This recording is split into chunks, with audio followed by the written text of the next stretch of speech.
Hi tech शहर, high risk, बेबस system. बात हो रही है अग्निकांड की। अभी 2 दिन पहले ही दिल्ली में एक होटल में आग लग गई थी। 20 से ज्यादा लोगों की जान चली गई। लेकिन इतने बड़े हादसे के बाद भी सिस्टम नहीं जागा और आज का दिन देश में फायर फ्राइडे बनकर आया है। एक ही दिन में कई बड़े आग हादसों ने यह सोचने पर मजबूर कर दिया है कि छोटी सी लापरवाही कितनी बड़ी मुसीबत बन सकती है। सवाल यह है कि हर अग्निकांड के बाद जांच तो होती है, लेकिन उसका असली समाधान क्यों नहीं होता?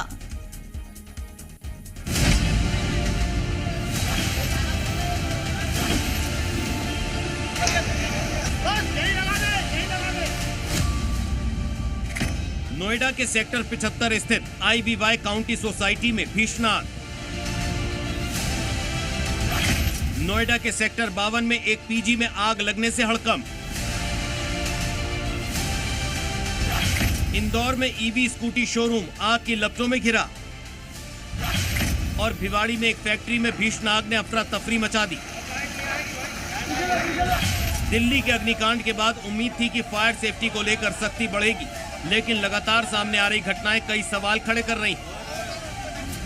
हाईटेक शहरों में आग का खतरा लगातार बढ़ता जा रहा है। नोएडा में एक ही दिन में आग की 2 बड़ी घटनाओं ने सुरक्षा इंतजामों पर सवाल खड़े कर दिए हैं। एक तरफ रिहायशी सोसाइटी का फ्लैट आग की लपटों में घिर गया, तो दूसरी तरफ 5 मंजिला इमारत में चल रहा रेस्टोरेंट धू कर जल उठा। वहीं इंदौर में इलेक्ट्रिक वाहन शोरूम में लगी आग ने भारी नुकसान पहुंचाया, जबकि भिवाड़ी के औद्योगिक क्षेत्र में फैक्ट्री में लगी भीषण आग के बाद कई धमाके हुए और पूरे इलाके में अफरा तफरी मच गई। सवाल है कि क्या सुरक्षा मानकों का पालन सिर्फ कागजों तक सीमित है? क्या फायर ऑडिट और सुरक्षा जांच महज औपचारिकता बनकर रह गई है? सवाल उठे हैं तो उसकी वजह भी जान लीजिए। ये तस्वीरें नोएडा सेक्टर 52 के शताब्दी विहार के पास बने उसी कॉम्प्लेक्स की है, जहां अचानक लगी आग ने पूरे इलाके में अफरा तफरी मचा दी।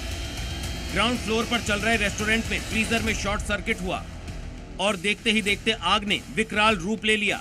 धुएं का गुबार कई मंजिल तक फैल गया, लेकिन आग बुझने के बाद जो सच सामने आया वो आग से भी ज्यादा खतरनाक है। जांच में सामने आया कि इस 5 मंजिला इमारत में फायर विभाग की NOC तक नहीं थी। बिल्डिंग में इमरजेंसी एग्जिट का भी कोई इंतजाम नहीं था। बेसमेंट में कई दुकानें चल रही थी। एक ब्यूटी पार्लर भी संचालित हो रहा था, जबकि बेसमेंट से बाहर निकलने के लिए महज करीब 2 फीट चौड़ा रास्ता था। सबसे बड़ी चिंता की बात यह है कि इमारत में करीब 40 कमरे हैं, जहां 100 से ज्यादा लोग रह रहे थे, लेकिन पूरी बिल्डिंग से बाहर निकलने का रास्ता सिर्फ एक ही था। यही एक रास्ता है जो कि तकरीबन यदि कहा जाए कि 7 से 8 फीट का रास्ता है, जिससे कि बाहर निकलने और अंदर जाने का यही एक रास्ता है। और यहाँ पर तकरीबन 50 के करीब में कमरे हैं, जिसमें लोग रहते थे। और यहाँ पर बगल में रेस्टोरेंट भी है, उसके साथ ही साथ बगल में क्लिनिक भी है, उसके साथ ही यहाँ इन सभी जगहों को बनाया गया है यहाँ पर। और यहाँ पर ये आग लगी थी, नीचे के रेस्टोरेंट में ये आग लगी थी।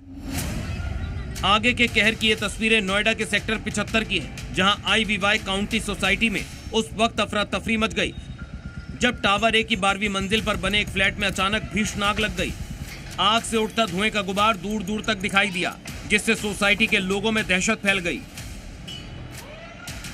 12वीं फ्लोर पर ये आग लगी थी और आपको दिखा देना चाहता हूँ कि ये आग यहाँ पर जिस तरीके की लगी थी, उससे बगल के भी कुछ फ्लैट्स वहाँ पर उसके जद में आए हैं, लेकिन उस पर आग पर काबू पा लिया गया। टेंडर जो फायर टेंडर्स थे यहाँ पर मौके पर ही पहुँचे और उसके बाद काबू पा लिया गया। शुरुआती जांच में पता चला है कि फ्लैट के मंदिर के सामने रखे कूलर में शॉर्ट सर्किट होने से आग लगी।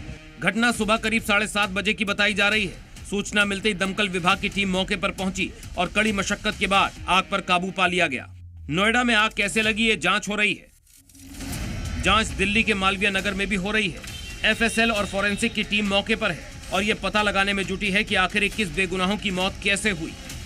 लेकिन बड़ा सवाल कि हर बड़ी आग के बाद चेतने वाला सिस्टम आखिर स्थायी समाधान क्यों नहीं खोज पाता। ब्यूरो रिपोर्ट, जी मीडिया।